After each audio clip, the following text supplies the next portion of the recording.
Tallinnas toimunud Põhjala ja Balti riikide tippkohtumine ei olnud viisakus visiit, kuid ei saa ükski visiit mööda tseremoniaalsete elementideta.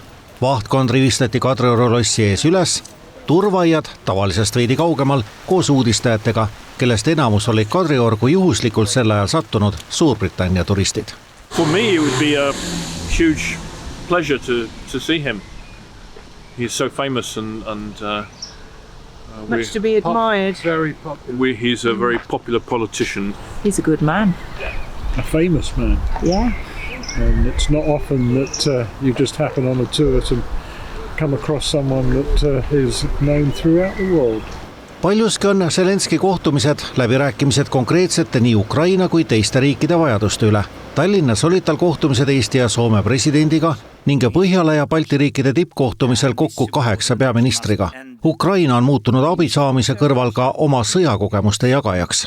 Me oleme näidanud, et droone on võimalik maha võtta ka lennukitega, aga see on väga kallis lõbu.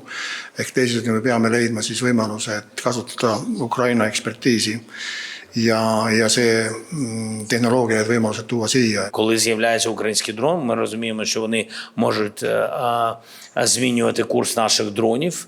Це не масово. Поодинокі такі випадки були завдяки системам радіоелектронної боротьби. Що для чого потрібно? Для чого потрібно? Ми почали працювати. Ми маємо вже досвід такої роботи з країнами Близького Сходу. Ми відправили свої експертні групи, вони навчили, показали, що робити. Võib-olla ettejuttavalt tuleks öelda, et paratamatult, kuna käib sõda, siis neid juhtumid tõenäoliselt tuleb veel. Me peame sellega arvestama, aga siin ma soovitan ka meie enda inimestel jääda rahulikuks, kui mõned droonid siia ära eksivad senikaua, kui me ei ole, siis suudame seda täielikku kaitset teha. Lisaks drooniteemadele oli tänastel kohtumistel küsimus ka Ukraina diplomaatilises toetamises ja ühtsuse säilitamises, kuidas suhtuda Venemaasse.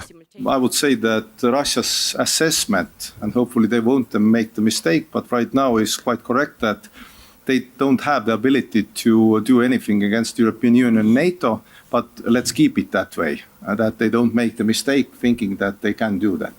President Alar Karis kritiseeris teravalt osa rahvusvahelise üldsuse silmakirjalikkust. Oluline on tähele panna ka katseid normaliseerida Venemaa osalust rahvusvahelises elus. Venelased hiilivad tagasi rahvusvahelisse sporti ja kultuuri, et leevendada negatiivset suhtumist endasse. Selle asemel, et tunda ja kanda vastutust oma juhtide tegevuse eest.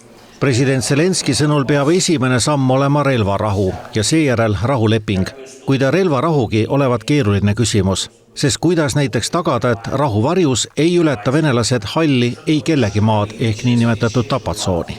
Українські позиції на фронті сильні. Росія втрачає щомісяця більше ніж 30 тисяч своїх солдатів убитими і важко пораненими.